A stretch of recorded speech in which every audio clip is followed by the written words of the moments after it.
Sou eu, Marcos Aurélio, mais uma vez, trazendo um estudo aqui para vocês do nosso programa semanal Examinando os Profetas. E hoje nós vamos ter essa Haftará, o estudo relacionado dos profetas com relação à porção Vaigash, a 11ª porção da Torá. E para mim vai ser um prazer levar esse estudo para vocês, um estudo que foi a base da minha fé, a base da minha caminhada. Quando eu iniciei, eu fiz esse estudo, uma pessoa me passou esse estudo, eu fiquei maravilhado. E hoje, com minha felicidade, apareceu essa correlação do profeta Yehezkel, capítulo 37, que para mim é um dos capítulos mais fenomenais da Escritura. A gente se pega no começo desse capítulo, no versículo 11 em diante, do versículo 1 em diante, é a profecia do Vale dos Ossos Secos. Posteriormente, um pouco menos esquecida, mas porém com uma profundidade enorme, é a profecia das duas varas que são colocadas na mão do profeta para ser apregoada a toda a nação de Israel. Então, esse estudo em si, essa base desse estudo, a gente vai fazer um pouco mais aprofundado. Eu não vou citar tantos textos em hebraico para a gente ganhar um pouquinho de tempo, porque é um estudo que provavelmente demoraria, sei lá, no mínimo 5 horas para a gente discorrer sobre as escrituras com calma, para analisarmos essa maravilhosa profecia. Então, sem mais delongas, nós vamos iniciar a nossa porção semanal. Então, já estão aqui os textos relacionados do profeta Yehezkel, capítulo 37, do versículo 25 em diante, relacionado à porção da Torá, e um capítulo emocionante, muito interessante.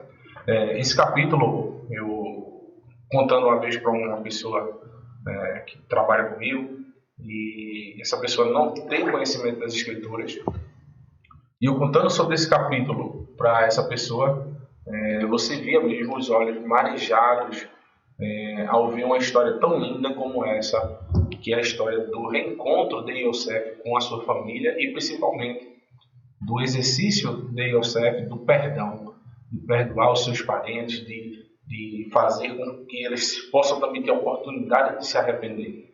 É uma coisa que jamais nós deveremos negar para o ser humano, negar o privilégio de alcançar o conhecimento da verdade, de alcançar o conhecimento do que é o pecado, do que é a transgressão aos ensinamentos do Eterno e principalmente negar a ele a oportunidade que ele possa também se arrepender. É o que a gente vai ver nessa porção da Torá, da Haftará. A porção da Torá vai falar bem abrangente, tenho certeza que o professor que vai trazer no próximo Shabbat essa porção da Torá vai trazer essa história bem abrangente, vai esmiuçar cada detalhe, como a gente sabe, desse ensinamento. Então, iniciando nosso estudo, está lá em Bereshit, capítulo 44, versículo 18, que vai dizer o seguinte: Vaigash, que é o tema da porção, da Haftará, da Parashá. Vaigash Elai Yehudá, Vaiomer Bi Adonai Idaber Na Avdecha Davar Beazni Adoni Be'al Ihar Apiha Be'avdeha Ki Kamorra Ki Faraó. E o texto diz: então Yehudá aproximou-se, que é justamente o tema da Parashá, a ele e disse: ai, Senhor meu, deixa-me, peço-te, o teu servo dizer uma palavra aos ouvidos do meu Senhor, e não se acenda a tua ira contra o teu servo, porque tu és como o faraó. Então a gente inicia com essa porção. O tema, que eu esqueci de mencionar a vocês, é justamente a reunião dos dispersos. A gente inicia com Yehudá falando diretamente para Yosef, se colocando como servo. Porém, a gente vai ver que, se vocês fizeram o dever de casa aí, estudarem ao decorrer dessa semana a porção, vocês vão observar que Yehudá, ele se coloca diante de Yosef, porém, Yehudá, ele outrora foi ele quem entregou Yosef, quem fez o plano para entregar Yosef. Então, nós temos aí duas cabeças, duas pessoas que são importantes para os irmãos ali, os filhos de Jacó. São duas pessoas que são os cabeças dos seus irmãos.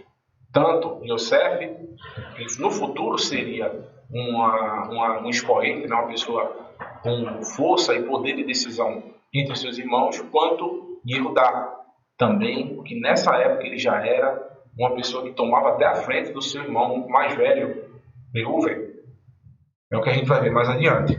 Então, continuando o texto, no versículo 32, diz o seguinte, vai dizer, que Avderra Erav et Hanaar Mein Av Lemur, In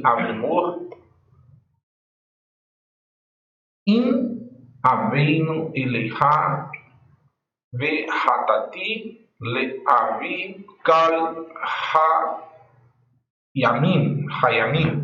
Hayamim, porque o teu servo se deu por fiador a este moço para com meu pai, dizendo, se não tu tornar, eu serei culpado a meu pai todos os dias. Outra vez, a gente está vendo aí, Yehudá, ele toma a frente da negociação. Ele tomou a frente da negociação para levar, para vender Yosef. Tomou a frente quando Reuven foi lá e disse, olha, deixa eu levar. O pai não sentiu tanta confiança. Porém, quando Yehudá se colocou como sendo essa pessoa que seria responsável por Benjamim, aí sim Jacó cedeu. Por quê? Yehudá representava uma liderança entre os seus irmãos. E ele agora está à frente de Yosef, tomou a frente dos seus irmãos e disse, olha, eu quero me colocar no lugar dele. Outra vez ele toma a frente da negociação. Yehudá sempre foi um dos líderes dos seus irmãos. Tanto que a gente vai ver o seguinte, é o que eu mencionei aqui no texto. Então Yehudá disse aos seus irmãos, está lá em Bereshit 37, versículo 26 e 27, que proveito haverá em que matemos o nosso irmão? E escondermos a sua morte, o seu sangue. Vinde e vendemo-lo a esses ismaelitas, e não seja nossa mão sobre ele, porque ele é o nosso irmão, nossa carne. E seus irmãos, preste atenção, e seus irmãos o obedeceram. Os irmãos obedeceram a instrução de Yehudá. Apesar dele não ser o primogênito, ele ser o quarto filho lá de Leá. Ele não tem essa... Tem três irmãos à sua frente, porém é ele que toma a decisão. Seus irmãos obedecem a ele. Seus irmãos já estão cedendo a sua como é que eu posso dizer? O seu governo, em tese. A sua autoridade. No futuro, nós veremos Yosef tomando para si essa autoridade. Ele que está aí na frente dos seus irmãos. Ele que provém aos seus irmãos. Yosef, que era o penúltimo filho de Jacó, um dos menores. Então o Eterno, ele sempre usa literalmente os mais fracos para confundir os mais fortes. Então nós temos aí um embate. Dois líderes, Yosef e Yehudá, um de frente ao outro. Um que fez o mal para o outro. Porém, esse embate, irmãos, reflete simplesmente esse maravilhoso texto que a gente vai ver adiante. A gente vai entender uma história linda que eu tive o prazer de conversar, como eu disse a vocês, quando eu comecei a minha caminhada, logo no início, pouco tempo eu recebi esse estudo e fiquei maravilhado. E tanto que eu passei, estou aqui com amigos e irmãos meus dessa caminhada há mais de 5 anos. Tenho aqui no Carlos, o Monsenhor, suas esposas estão lá embaixo, minha esposa também. E quando eu comecei, a primeira vez que eu levei essa mensagem, eu levei para os dois, e também foi um motivo que abriu os olhos dele da água para o vinho, do dia para a noite. E eu tenho certeza, irmãos, eu vou citar vários textos, não vou colocar muitos textos em hebraico para a gente poder abranger o maior número de textos possíveis para que vocês tenham a compreensão do estudo das duas casas de Israel. Já tivemos estudos aqui no canal, porém a gente vai trazer um estudo rápido aí relacionado a esse tema. Então, o texto vai dizer o seguinte, lá em Yehezkel, capítulo 37, no versículo 15, vai dizer o seguinte, trava aqui o mouse um pouquinho, pronto, voltou. Vai ri davar Adonai Elai lemur. E outra vez veio a minha palavra do Eterno dizendo, ou seja, nesse mesmo capítulo já a segunda profecia do Eterno, que se você observar as duas, vão falar diretamente para a casa de Israel. Por que a casa de Israel? A gente vai ver ao decorrer do estudo.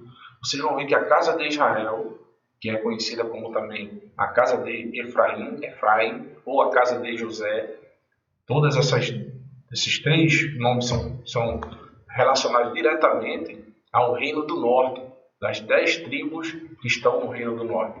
Então, se você observar que o Eterno dá essa profecia relatando que essas pessoas estariam mortas, estariam num vale de ossos secos, que ninguém poderia dizer que essas pessoas iriam ter chance alguma de reviver, trazer de volta à vida, porém o Eterno diz que sim, eles teriam chance. E ele continua dizendo que esse reino, essas pessoas que estão recebendo carne novo, recebendo Ruach HaKodesh, o Espírito do Eterno, o mover do Eterno, eles iriam novamente ganhar vida. Iriam ganhar vida novamente. E ele continua dizendo que além deles ganharem vida, deles estarem de pé, estarem prontos para a batalha, eles novamente serão reunidos com seus irmãos. O reino do sul, de Judá, e o reino do norte, José, novamente estariam unidos. Eles estão separados até os dias de hoje, irmãos. Não houve essa reunião ainda. Porém, o Eterno promete essa reunião para todos nós no futuro. É o que a gente vai ver mais adiante. E, continuando o texto, deixa eu botar aqui. Vamos tá aí agora. Continuando o texto, vai dizer o seguinte. Ve'ata ben Adam, ka'ach lecha eretz ahad, utov alaiv le Yehuda, ve'linei Israel ha'vero, kar etz ahad uketov elaiv le Yosef etz Efraim, Vihal Beit Israel, Haverai.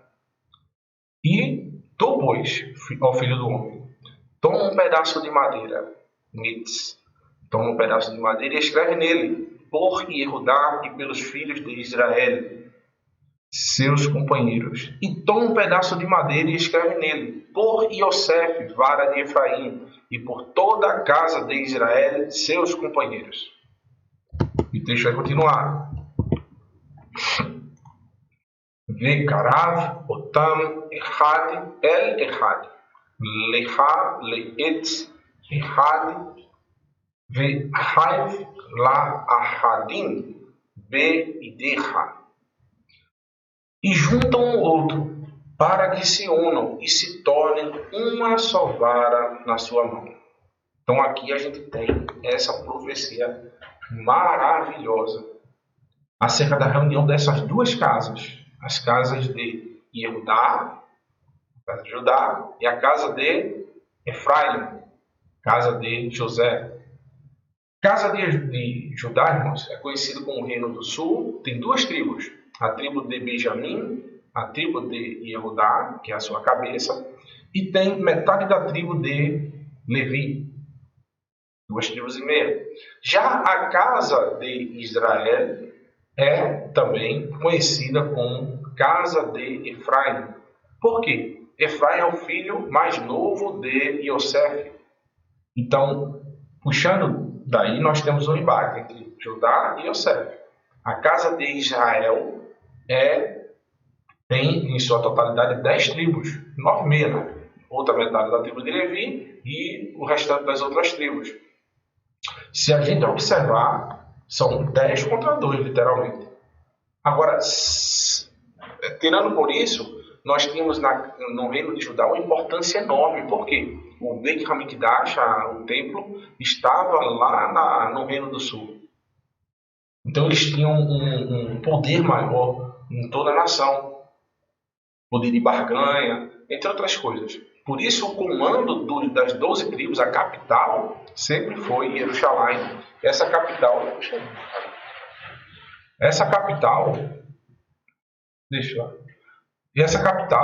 ela era o centro dos negócios, o centro de tudo. Essa capital era o centro do reino. Tanto que Shlomo HaMelech, quando Davi, seu pai, deixou a incumbência de construir o templo, ele continuou ordenando a partir da região do sul. Ele não foi para outras localidades. O centro sempre foi Jerusalém. E, continuando, o texto no capítulo 12 de 1 Reis, capítulo 12, versículo 14, 2 em diante, e ele vai dizer o seguinte: e sucedeu que Avraham, que é Jeroboão, na tradução, filho de Nabate, achando-se ainda no Egito, para onde fugira diante do rei Shilomon, voltou do Egito, porque mandaram chamá-lo, e veio, pois, Jeroboão e a toda a congregação de Israel, e falaram a rei Avraham, que é Roboão, dizendo: teu pai agravou o nosso jugo. Agora, pois, alivia tu a dura servidão de teu pai e o pesado jugo que nos impôs a nós, e te serviremos. Ele disse: ide e voltai ao terceiro dia. Então, voltai a mim, e o povo se foi. O que é que acontece aqui, irmãos? Davi deixou o reino muito bem estruturado para Shlomo HaMelech. Shlomo HaMelech ampliou esse reino, trouxe o reino de paz, porém, ele cobrava muitos impostos para manter toda essa paz. E o que é que aconteceu? Na morte de Jeroboão, que havia fugido para o Egito, que era descendente direto de Efraim, era descendente da tribo de Efraim, ele fugiu, porque ele estava ali incitando como se fosse uma rebelião. E Shilomon, ele tratava seus inimigos mais perto do que tudo, né? Tanto que ele queria trazer Jeroboão para muito perto, porém ele fugiu. Enfim, isso é um tema para outros estudos. Quem assume o reinado de Shilomon? A turma queria fazer, aquele povo ali, queria fazer Roboão rei. Eles só tinham um único pedido. A única coisa que eles queriam, vou até virar aqui para mim. Eles só tinham um pedido. Qual era esse pedido?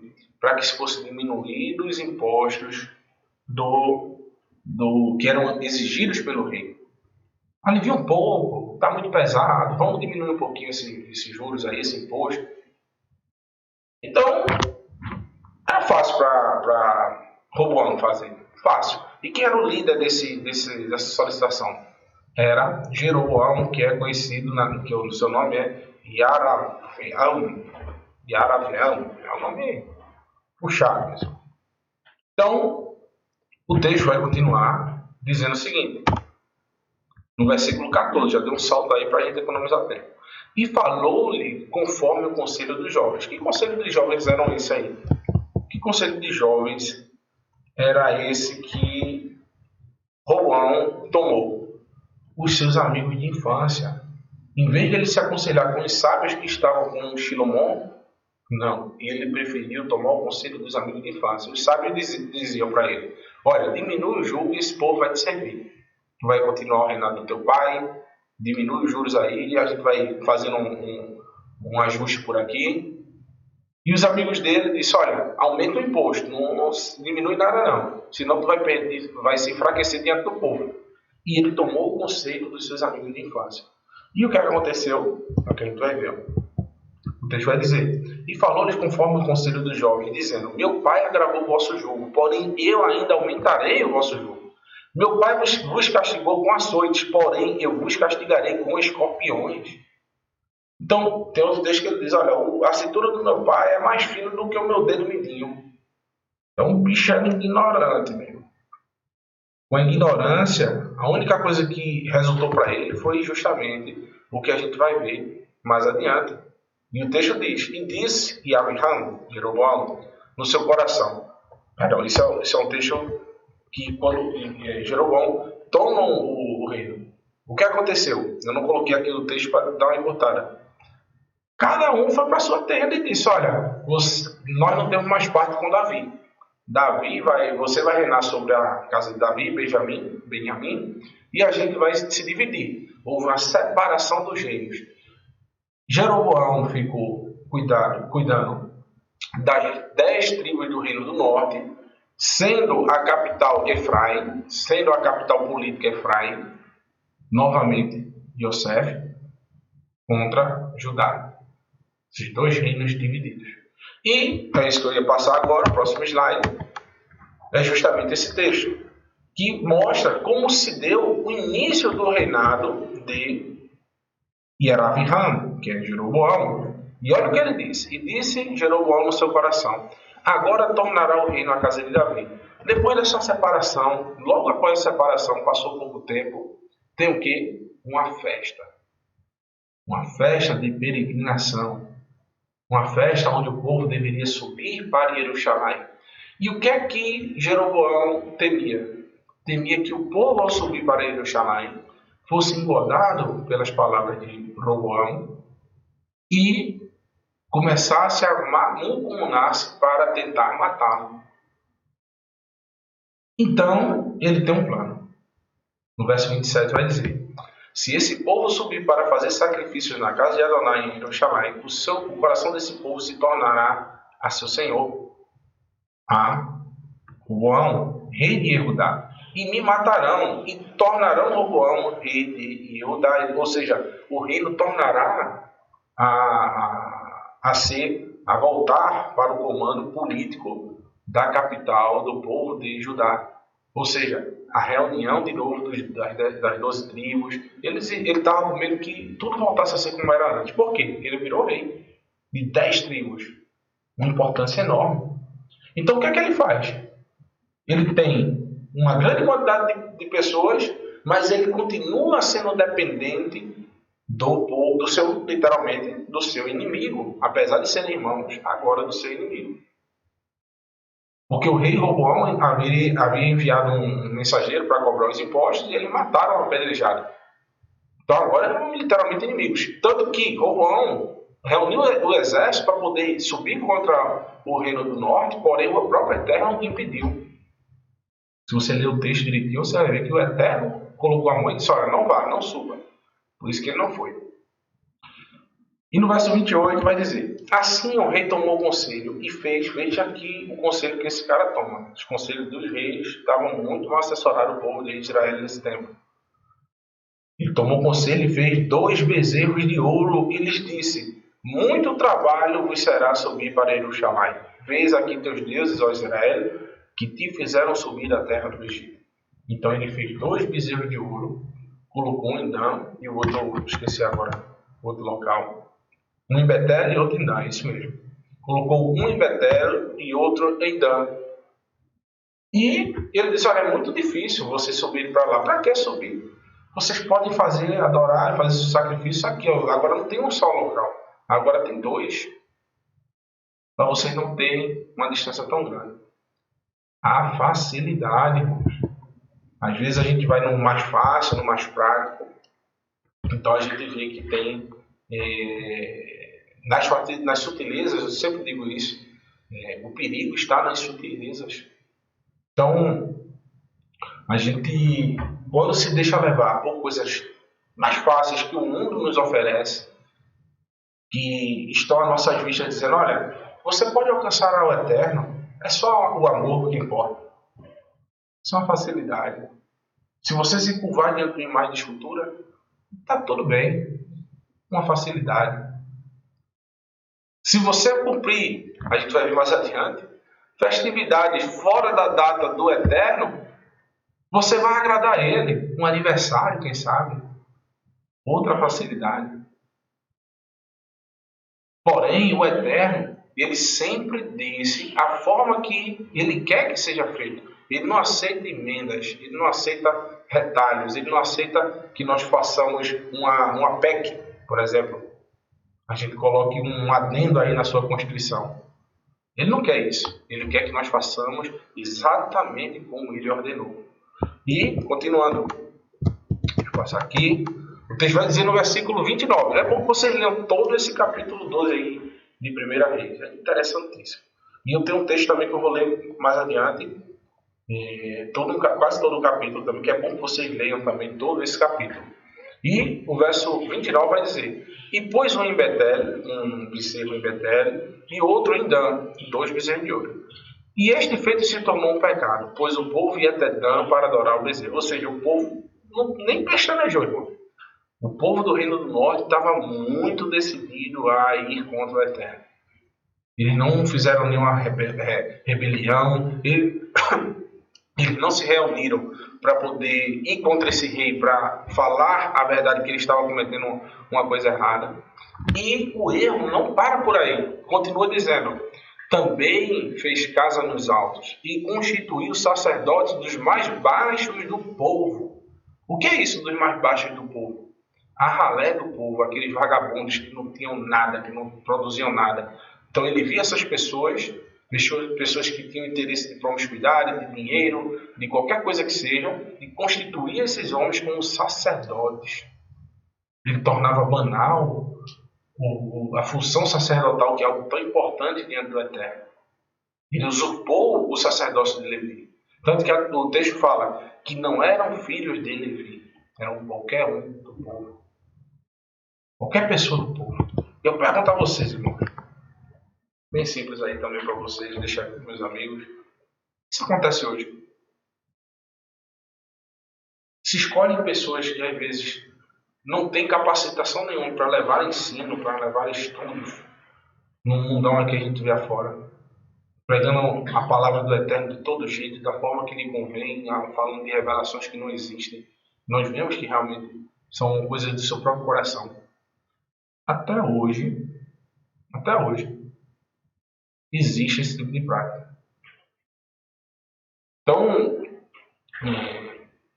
sempre, meus irmãos, sempre a gente vai entender que nesse tipo de forma de nós interpretarmos a Escritura, colocando o nosso ego acima de tudo, colocando nossas, como eu posso dizer, nossas vontades acima da própria vontade do Eterno, sempre a gente vai ter, irmãos, sempre a gente vai ter um engano na Escritura.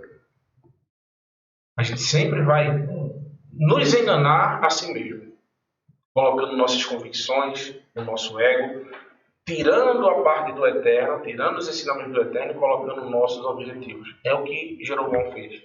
Para ele não perder o reinado, não se submeter ao reinado, à verdade, né, aos ensinos do Eterno, e ele constituiu tudo de errado. Constituiu altares falsos, sacerdócios falsos, e o que é que ele faz pior? No versículo 32. E fez Jeroboão uma festa no 8º mês, no 15º dia do mês. Que festa é essa? A simulação de Sucote. Ele botou um mês a mais, e depois de um mês ele disse: olha, vocês... Eu acho que alguém chegou assim para ele e disse: aí Jeroboão, e a festa que a gente gostava tanto? Cadê a festa? Ele fez: a festa sim, a gente já tem o falso templo, o sacerdócio já é falso, agora tem as festas falsas. Então ele foi lá e também fez as festas como se fazia em Yehudá, e sacrificou no altar, semelhantemente fez em Betel, sacrificando aos bezerros que fizeram. Também em Betel estabeleceu sacerdotes dos altos que fizeram. Que tristeza, meus irmãos. Então, são festas falsas.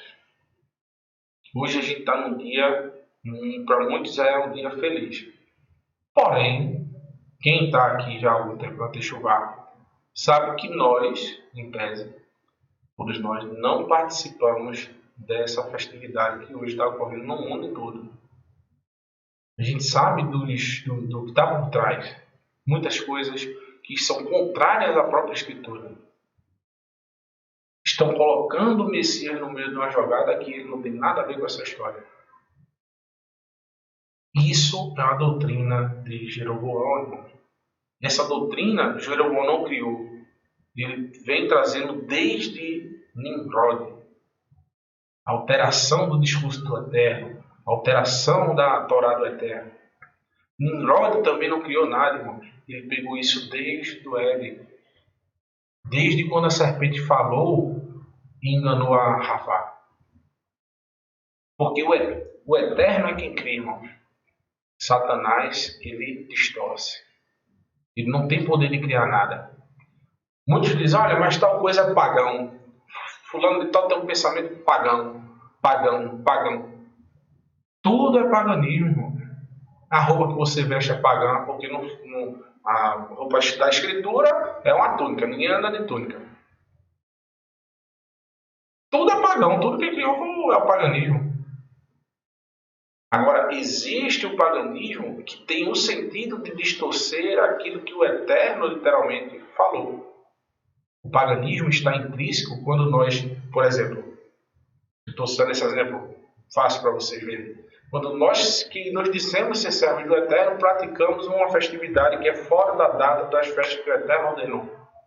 E dizemos que essa festa, por exemplo, é uma festividade que é do Messias. Na Escritura em si, a gente vai observar que está completamente distorcida, completamente levada para adoração de deuses, adoração de falsos deuses. Estamos agora, existe sim, lógico, algumas festas extra-bíblicas. Extra-bíblica não, porque está na Escritura também. Não é extra-bíblica, uma festa de louvor ao Eterno por espontaneidade do ser humano, que é a festa que nós estamos nesse momento, que é a de Hanukkah. Porém, essa festividade, você vai ver a simplicidade que ela tem. Ela não tem uma conotação, por exemplo, de você ter algumas práticas que são literalmente intrínsecas com deuses que são da mitologia nórdica, por exemplo. Então, vamos continuando aqui. De tudo, meu Deus. Exato. Então, continuando o texto, vai dizer: Bishnat Hatshiit Lehoshea Lehad Melech Ashur et Shoron Vegel et Israel Shura Veshev Otam Bar Lach Uv Havor Nehar Gozam Ve Arei Madai. No ano nono de Roshia, o rei de Ashur tomou a Shoron, transportou Israel para Ashur, a Síria, e fez-los habitar em Halá, em Habor, junto ao rio Gozã, nas cidades dos Medos. Então, depois desse monte de coisas que foram feitas, depois desse monte de baboseiras que foram feitas pelos reis, não só um, tá? Não se resolveu só a Jeroboão.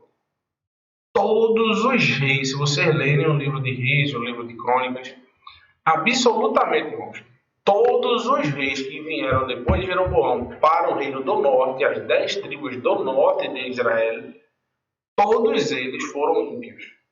Nenhum se arrependeu. O que levou que o Eterno enviou os assírios e trucidaram, destruíram todas as 10 tribos do reino do norte.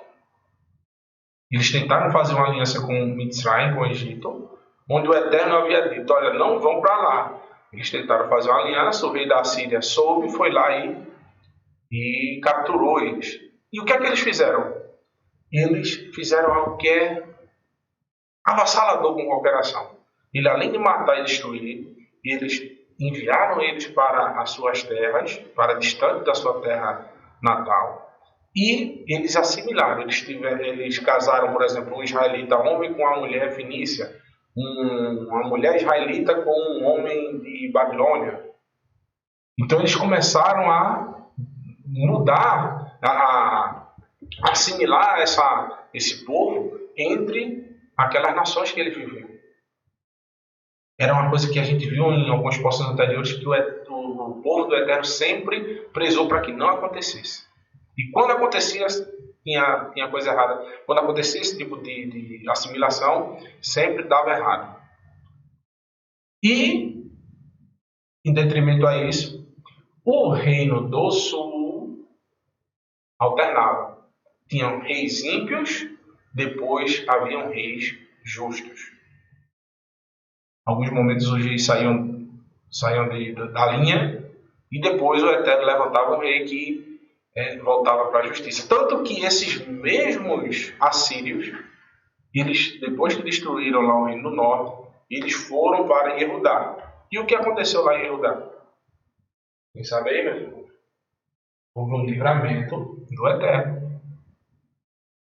Morreram 185 mil, parece, assírios. Depois que o rei Ezequias, se eu não me engano, pediu intercessão do Eterno, pediu misericórdia, porque ele se voltou de todo para o Eterno. Porém, no reino do norte, nunca houve isso. Os descendentes da casa de Israel. Então, continuando. No verso 7 do capítulo 17 de 2 Reis, eu vou ler só os textos em português.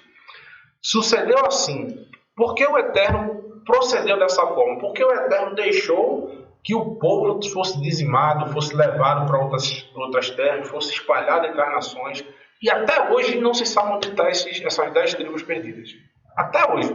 Pode ser você, pode ser eu, pode ser um dos irmãos aqui. Nós podemos ser descendentes deles. Eu tenho certeza que somos. O Eterno vai, em breve, irmãos, quando o Messias vier nos levar para Jerusalém, tiver as 12 portas lá, cada uma vai estar na sua. E depois a gente se reúne lá no meio. Sucedeu assim. Por quê o Eterno fez isso?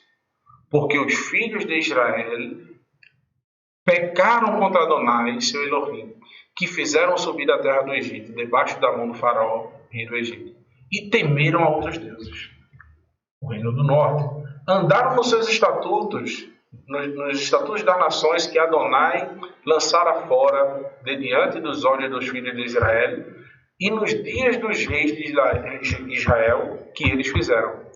E os filhos de Israel fizeram secretamente coisas que não eram retas contra Adonai e seu Elohim. Edificaram altos em todas as suas cidades, desde a torre dos atalaias até a cidade forte. Continuando. Adonai protestou a Israel e a Yehudá, ou seja, ao reino do norte e ao reino do sul. O Eterno foi lá e protestou.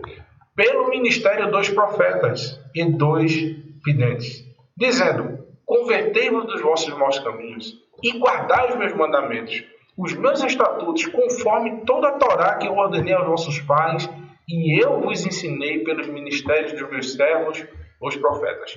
O Eterno envia os profetas para o reino do norte, não dão ouvido. Envia o profeta para o reino do sul, de vez em quando dão ouvido. Então o que é que o Eterno faz? O Eterno vai lá e traz aquele povo, o povo assírio, para cumprir o que está escrito na sua Torá. Que se vocês não cumprirem essas palavras, vocês serão perseguidos, e assim vai. Continuando. No verso 16. E deixaram todos os mandamentos de Adonai, seu Elohim, e fizeram imagem de fundição, 2 bezerros, fizeram ídolo do bosque, e se prostraram perante todo o exército do céu, e serviram a Baal. Então a Torá, os profetas, o livro aqui de 1 Reis, fala dos bezerros de ouro. Porém, aqui ele já vai adicionando que fizeram mais. Olha o verso 17. Também fizeram passar pelo fogo os seus filhos e suas filhas. Passar pelo fogo, irmão. Era justamente o sacrifício que esse deus pagão que pedia, Baal, queria que os primogênitos fossem lançados no fogo. E deram-se adivinhações, criaram em agouros, e venderam-se para fazer o que parecia mal aos olhos de Adonai, para provocarem a ira. Porque rasgou Israel da casa de Davi, ou seja, uma ruptura, uma separação, pelo Espírito do Eterno, pelo Ruach, o mover do Eterno. O Eterno que colocou isso no coração dos povos, desse povo. E ele rasgou, o Eterno diz que ele separou, tirou. Dois irmãos, eles esgaçou, né?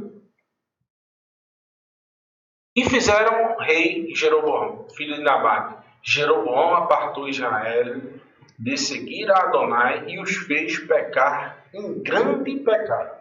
Aqui o Eterno está sendo direto às 10 tribos do norte. O que eles fizeram foi algo impossível. O Eterno achou aquilo o cúmulo do absurdo. Até que Adonai tirou Israel diante da sua presença, como falara pelos ministérios de todos os seus servos, os profetas. Assim foi Israel transportado para a terra de Ashur, para a terra da Assíria, até o dia de hoje. Ou seja, não se sabe onde estão esses povos, essas 10 tribos. Sumiram, foram assimiladas e acabou-se. Continuando. Esse texto aqui, vocês vão ver que, literalmente, não era no tempo de Yeshua, literalmente, não era uma coisa que ninguém sabia. Cadê as 10 tribos? Onde é que eles estão? O pessoal sabia onde eles estavam. Yohanan, João, capítulo 7, versículo 35, o texto vai dizer: Vayomeru ha-Yehudim ish al-achiv ana yelech ki ze kilo nimtza oto ha-Yelech el ha-Fontzi be'eretz Yavan ul lamed et ha-Ivanim. E disseram, pois, os judeus, os Yehudim, uns para com os outros: para onde irá este que não o acharemos? Irá porventura, preste atenção, para os dispersos entre os gregos e ensinará entre os gregos. Olha aqui, ó, irá para os dispersos entre os gregos e ensinará entre os gregos.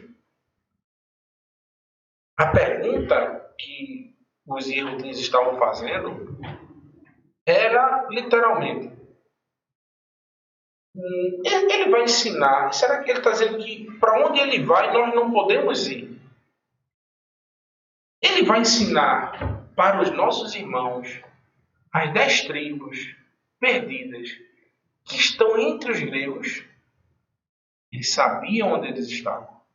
Porém, é como Shaul Rachalia diz: como ouvirão se não há quem pregue? Como crerão se ninguém quer ir pregar? Então, os judeus sabiam, os Yehudim sabiam onde eles estavam. Só que eles criaram leis através da lei oral que proibiam de se associar com os gentios. Como seus irmãos estavam entre os gentios, logo eles não podiam levar essa mensagem de arrependimento para os seus irmãos. Que triste, irmãos. Então, por isso que Yeshua explica que veio trazer a mensagem das boas novas não só para o seu povo, não só para os Yehudim. Tem várias parábolas, inclusive uma delas eu vou usar hoje, que o Moré, Marcos Felipe, falou na terça-feira maravilhosamente bem. E eu escutando, até comentando no chat com o irmão, que quando eu escuto essa parábola, não tem como eu não me lembrar das 2 casas de Israel. A parábola do filho pródigo. O Moré deu sua explicação que eu fiquei maravilhado sobre essa parábola. E eu vou usar um pedacinho dela aqui, peço até com licença ao Moré, eu vou usar esse pedacinho para também ilustrar as 2 casas de Israel, que elas se unirão novamente. Yeshua, ele diz que seu ministério tem também essa finalidade. Que ele não vai pregar só para os Yehudim, mas também para os dispersos. Incluso alguns textos que são tirados do seu contexto talmúdico deram início a grandes perseguições ao povo Yehudim. Por quê? Entendam bem. Yeshua diz: eu vim buscar as ovelhas perdidas da casa de Israel. Eu vim senão as ovelhas perdidas da casa de Israel. Aí a gente vê no Talmud alguns textos que foram tirados do seu contexto dizendo: olha, os gentios são como animais impuros. Aí houve o quê? Perseguição aos judeus por causa desses textos. Mas, porém, como é que Yeshua chama a mulher cananeia? Chama a mulher dizendo assim: olha, não se pode tirar da boca dos filhos e dar aos cachorrinhos. Isso é uma forma de ilustração rabínica que existia, né, na época. Existia uma forma de interpretação de que, assim como Ruth foi negada 3 vezes por sua sogra, né, Naomi, ela foi negada 3 vezes. Ruth teve que insistir para que Naomi aceitasse que ela fosse com ela. Os judeus criaram essa regra de que quando o gentio quisesse aprender sobre a Torá, ele deveria ser rejeitado 3 vezes. E assim aconteceu com Yeshua, com essa mulher. Que primeiro ela vem gritando e ele continua andando, ele não fala nada. Depois os seus discípulos vão lá e dispersam ela. Depois ele diz: olha, não se pode tirar do pão dos filhos e dar aos cachorrinhos. Aí ela continua insistindo: mas os cachorrinhos comem do que cai da migalha dos seus senhores. Aí ele diz: tirar da tua fé te salvou. Era, se eu não me engano, para curar a filha dela. Não estou lembrando o contexto direito. Porém, é um contexto judaico. Tanto que Kefa, Pedro, ele, quando ele vai, está dormindo lá, desce um lençol cheio de animais impuros, está relacionado ao quê? Relacionado aos gentios. Por isso que desce um animal, um lençol cheio de animais impuros, porque era um conceito que estava na cabeça de Pedro, de que os gentios eram animais impuros. Tanto que no capítulo 10, verso 38 de Atos, fala justamente sobre isso. Ele diz que entendeu agora a visão, que não se tratava de animais, mas sim dos gentios. Então era uma mentalidade judaica. Tratar os gentios como se fossem animais impuros, que não têm um raciocínio são. É isso que a mentalidade quer dizer.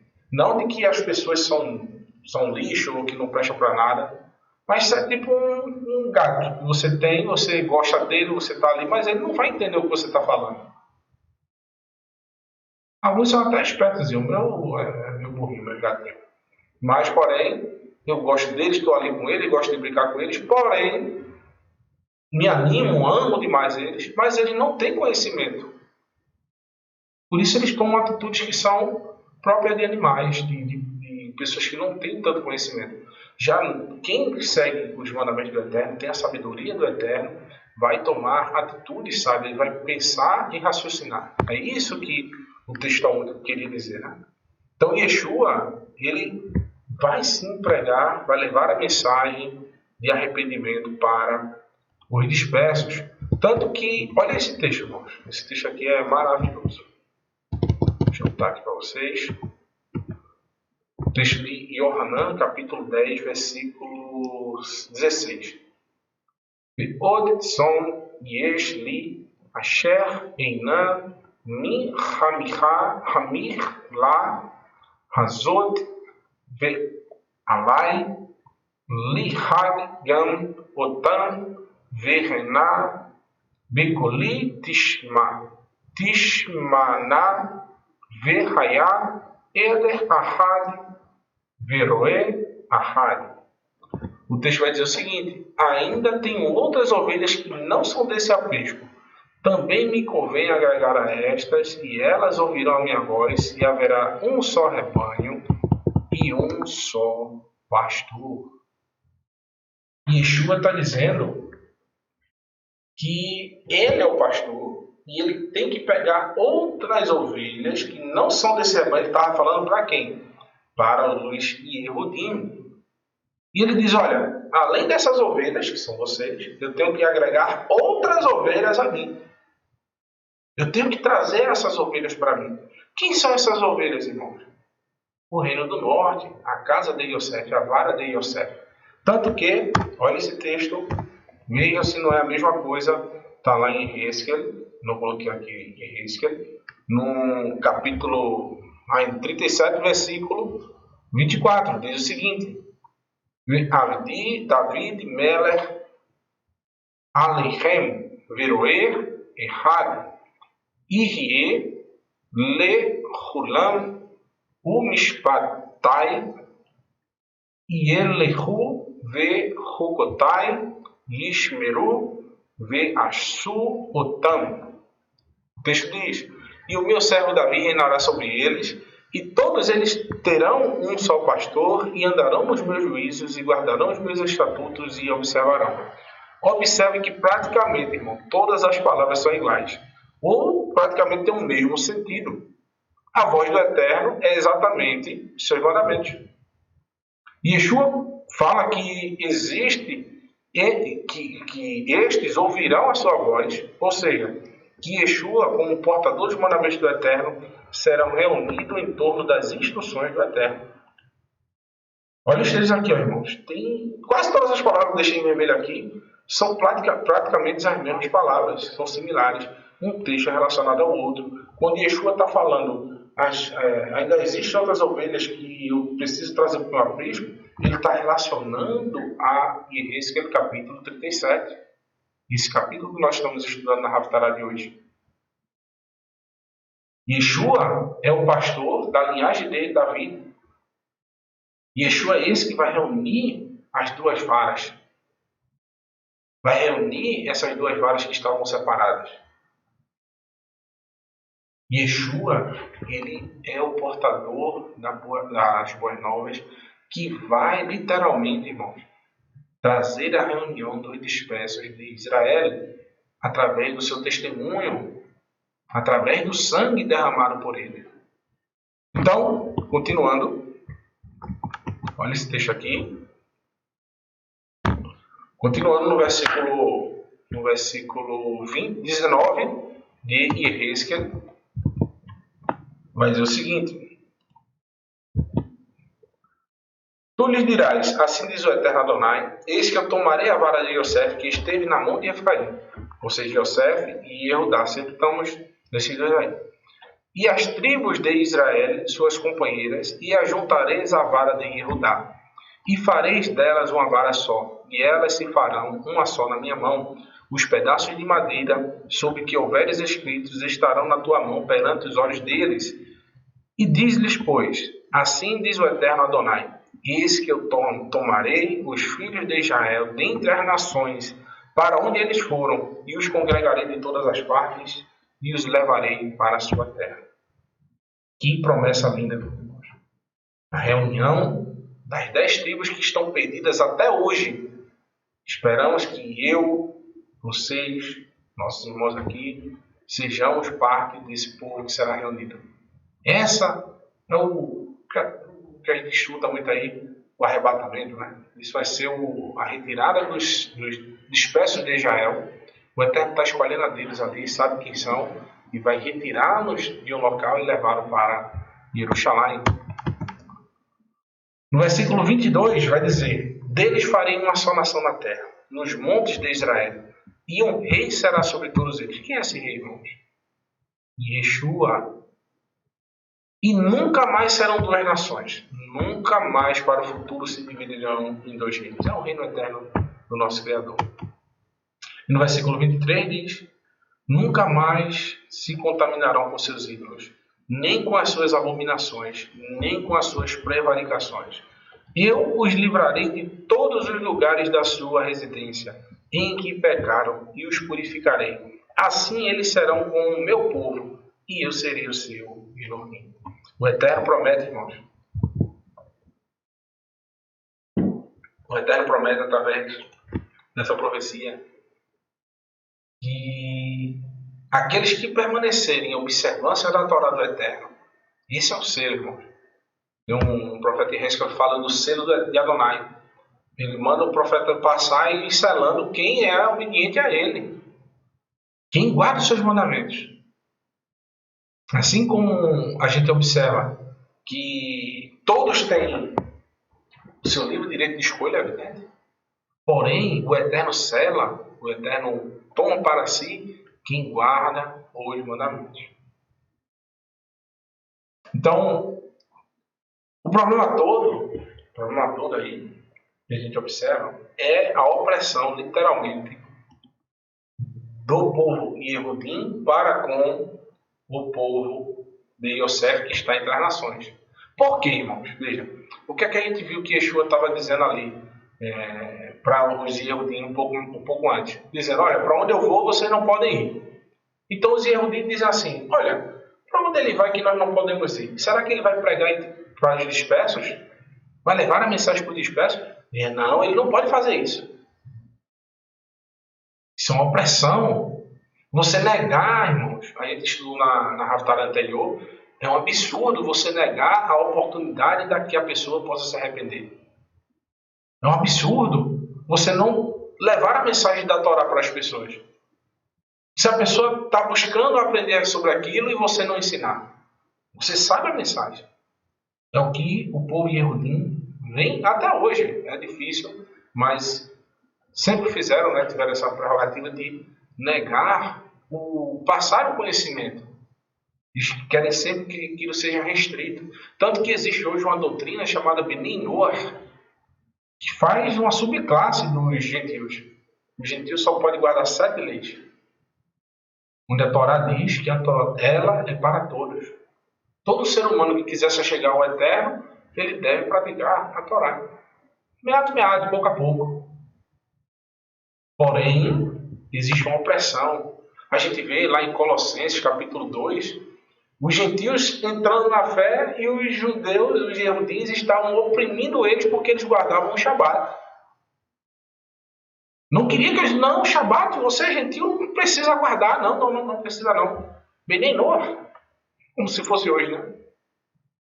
Você não precisa guardar isso. Alimentos, pode comer de tudo. Então existia essa opressão no tempo de Shaul, hoje existe ainda. E, por outro lado, nós vemos a inveja de Yosef, a inveja do reino do norte que está disperso. Nós vemos hoje religiões que ficam olhando para o povo Yehudim e sentindo inveja do seu relacionamento com o Eterno. Você tem muito caso, a gente observa, de pessoas que saem de determinadas religiões e quando entram para esse mundo, a primeira coisa que fazem é buscar tudo que é judaico. Tudo que é judaico. Tudo mesmo. Seja os seus livros, o conhecimento que tinham. E muitas vezes, buscando a religiosidade, começam a negar o Mashiach. Para poder estar naquele meio. E nunca acontece conosco, irmãos. Nunca acontece. Então, continuando, já estamos quase no finalzinho. Queria muito falar 3 horas sobre esse tema, 4 horas. Mas já é domingão, vocês já estão cansados. Amanhã começa a labuta. Esse texto aqui de Yeshayahu fala exatamente o que eu estava dizendo aqui. Olha o que o texto diz. Afastar-se-á a inveja de Efraim, e os adversários de Yehudá serão desarraigados. Efraim não invejará mais a Yehudá, e Yehudá não oprimirá mais Efraim.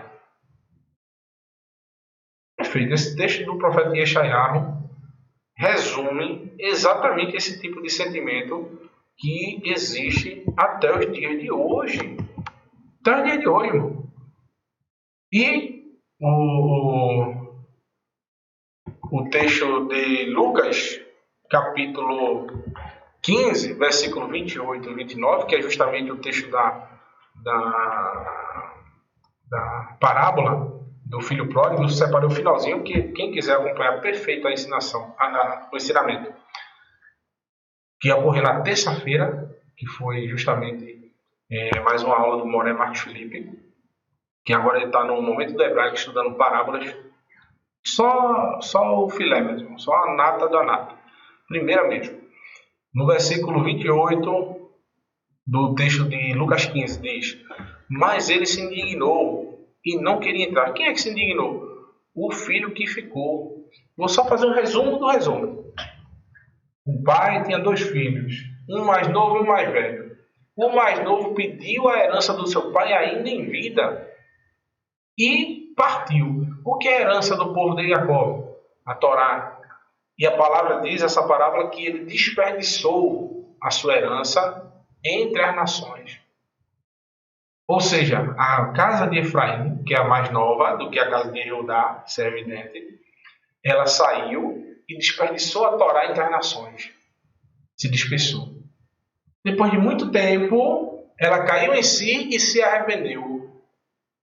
E quis tornar ao Eterno com humilde. Não quer nem ser mais filho. É o nosso caso hoje, irmão. Nós não queremos nada do Eterno, a não ser a misericórdia. De tudo que nós praticamos de errado, nós servimos a outros deuses. Nós nos postamos diante de autoridades que não são eternas. Nós participamos de festividades, como a gente viu aqui, que não estão na Torá. Nós, em tese, nos prostramos diante de deuses que não são deuses. Nós nos arrependemos, irmãos, de termos desperdiçado. Eu digo isso de todo o coração. Me arrependo dos pecados que eu e meus pais fizemos. Não sabiam, mas eu me arrependo, independentemente. Porém, ele se arrepende e volta e o pai recebe de braços abertos. Agora, o que é que a gente está vendo aqui? Quando o seu irmão, que é representado por Yehudá, que ficou, nunca deixou ele, nunca se apartou da sua Torá, nunca deixou de guardar os seus mandamentos. Quando ele vê o seu irmão voltando, o que é que ele sente? Ele quer oprimir o seu irmão. E diz, mas ele se indignou e não queria entrar. E saindo o pai estava com ele, mas respondendo ele, disse ao pai, eis que te sirvo há tantos anos, Yehudá, sem nunca transgredir o teu mandamento. Mentira, já transgrediu, mas ele sempre esteve literalmente buscando obedecer ao Eterno. Às vezes tropeçam, mas com a melhor intenção de servir ao Eterno. E nunca me deixa o cabrito para alegrar-me com os meus amigos e irmãos. E até hoje, ele viveu como? Sustentado pelo Eterno de tudo. Porém, às vezes não há um reconhecimento, literalmente, das benesses do Eterno quando a gente está cego pelo ódio. Vindo, porém, este teu filho, que desperdiçou os teus bens em com meretrizes, mataste-lhe um bezerro cevado. E o pai disse, e ele lhe disse, filho, tu sempre estás comigo, e todas as minhas coisas são tuas. Mas era justos alegrarmos-nos e folgarmos, porque este teu irmão estava morto e reviveu. Tinha se perdido e achou-se. Literalmente, irmão, é um texto que a gente se comove, né? Se comove, a gente fica emocionado. Assim como a história de Yosef promove comoções. Tanto quando você vê filmes ou novelas falando sobre a vida de Yosef, sempre é recorde de bilheteria, recorde de vendas, porque é uma história linda. Agora, essa parábola está trazendo para nós o sentido de que Yeshua conta algumas, por exemplo, Mateus 20:20 fala sobre o assalariado, né, que o homem que sai para contratar trabalhadores para sua vinha, e um de 7 horas da manhã recebe um denário. O outro que começa de 11 horas recebe um denário. O outro que começa de 2 horas da tarde, um denário. O outro que chega já no finalzinho recebe a mesma coisa. E o do começo se indigna com o dono lá que acertou com ele aquele valor e diz, olha, mas esse acabou de chegar, só deu 2 enxadadas aqui no chão e já recebeu a mesma coisa que eu. Ele diz, olha, o dinheiro é meu. Quando eu lhe contratei de manhã, se você queria mais, você tinha me dito. O que é que isso nos traz, irmãos? Que independentemente da nossa revolta, o maior prêmio que existe, não existe nada maior. Todos são igualados. Quando nós estamos na presença de Adonai, não existe nada que possa ser maior. Se um começou a servir ao Eterno desde o início, Baruch Hashem, ele está desde o início já aprendendo a instrução do Eterno, está botando em prática, e vai estar no seu reino, já recebeu o prêmio máximo. E aquele que chegou no último minuto, Conseguiu entrar, tá? Aquele homem que está na passagem de avião, está desesperado, pegou o trânsito, tudinho, mas o avião já vai sair, mas ele conseguiu chegar e entrou. Está no mesmo avião, todos vão para o mesmo lugar.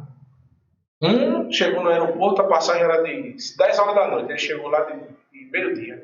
Almoçou por lá, ficou conversando, comprou algumas coisas, tudinho, entrou no avião no horário certo. O outro chegou correndo, a perna batendo nas costas, como a gente diz aqui no Recife. E entrou, todos os dois estão no mesmo avião, estão no mesmo voo e vão para o mesmo destino. Assim é o reino de Adonai. Então, os irmãos, nossos irmãos, Yehudim, não tem que ficar triste porque muitos estão se chegando ao reino. Pelo contrário, eles têm que se festejar como Adonai fez. E, trouxe um texto aqui, Efésios, capítulo 2, versículo 11 ao 14, que Shaul vai... Perfeito esse resumo de Shaul aí, 3 versículos, pagou o ingresso. Portanto, lembrai-vos que de outro tempo ereis gentios, vocês eram gentios na carne, chamado incircuncisão pelos que na carne se chamam circuncisão, feita por mão de homens. Naquele tempo, estáveis sem o Mashiach, separados da comunidade de Israel, estranhos às alianças da promessa, não tendo esperança e sem o Elohim no mundo. Mas agora, Yeshua HaMashiach, vós que antes estáveis longe, pelo sangue do Mashiach chegaste perto, porque ele é a nossa paz, o qual de ambos os povos, dos povos, ele fez errado, ele fez derrubando a parede de separação que havia no meio. Baruch Hashem. Yeshua é aquele que vai reunir essas duas varas, vai apregoar a vista de todos, e nós um dia estaremos juntos, todas as casas de Israel. Último texto, para não me alongar muito, olha o que diz aqui, ó. Pedro, Petros, apóstolo de Yeshua HaMashiach, aos eleitos peregrinos dispersos no ponto, na Galátia, na Capadóquia, na província da Ásia e da Bitunia, e Jacó, Tiago, capítulo 1, versículo também diz: Jacó, servo de Elohim e do Senhor Yeshua HaMashiach, as 12 tribos dispersas, saudações. Meus irmãos, só tenho a agradecer a vocês por estarmos juntos todo esse tempo. Esse estudo é maravilhoso. Se desse, a gente passaria aqui, eu acho que a semana toda, falando sobre ele, discorrendo sobre as maravilhas que o Eterno vai trazer para reunir o seu povo dentre todas as nações da terra. A gente sabe que, no contexto que nós vivemos atualmente, é difícil obedecer a tudo que o Eterno ordenou, porque o mundo quer que tudo que nós façamos seja para transgredir a sua palavra. Porém, é bastante prazeroso, irmãos. O que parece ser difícil sempre é mais gostoso de se fazer. E a gente fica maravilhado, por exemplo, em guardar um Shabbat, guardar uma festividade bíblica, como está acontecendo agora em Hanukkah, a gente guardar uma festividade do Eterno, a gente se congregar com os irmãos, como é o caso que eu estou aqui com meus irmãos. A maravilha, irmãos, está nesse meio. A maravilha é obedecer ao Eterno e saber que as promessas do Eterno ainda são vigentes e que nós, provavelmente, somos esse povo que está disperso. E que a profecia do Eterno, que ossos secos, eu sou, meu irmão, um osso seco. Eu sou. Eu tenho certeza que os irmãos que estão aqui também se acham assim. Meu amigo irmão Sonilton, meu amigo irmão Carlos, tantos outros, irmão Ivan, que também está junto conosco. Outros, eu não vou citar todos, porque senão poderia errar, faltar alguém e ficar chateado. Mas todos nós, meu irmão, nos sentimos esses ossos secos que Ezequiel falou. Que aos poucos foi constituindo carne e o Ruach do Eterno nos fez nos levantarmos. E agora a gente quer sim, meu irmão, dar um abraço nos nossos irmãos em Yehudim e dizer: nós somos um povo só. Baruch Hashem. Então, vou trazer aqui a programação da semana. Deixa eu sair daqui. Sai daí, cabra. Sai daí, rapaz. Pronto. Vimos agora o nosso Moré. Nós temos todo domingo, né, às 17 horas, o Moré Leniel. Fiz a porção ontem maravilhosa, porção da Torá. Temos este que vos fala, Marcos Aurélio, todo domingo às 19h30. More Márcio, às 19h30 também, arte escrita, muito bom, mostrando a arte da Torá. Nós temos o More Márcio Felipe e as parábolas, na segunda temporada do Momento do Hebraico. O Moré Raimson Corrêa, meu amigo, meu irmão, forte abraço, meu irmão, com Atos dos Emissários, também às 19h30. Meu amigo, meu irmão, professor, meu grande camarada aí, professor Renato Diclísio, toda quinta-feira, às 19h30. E nós temos os estudos do Shabbat, sexta-feira, Shabbat pela manhã e no Shabbat à tarde. QR Code para você baixar os PDFs no Telegram. Então, deixa eu voltar aqui. Cheia. Só tenho a agradecer a vocês, meus irmãos. Que a terra abençoe. E fiquem ligados aí para no próximo domingo mais um Examinando os Profetas. Um abraço. Shalom, meus irmãos.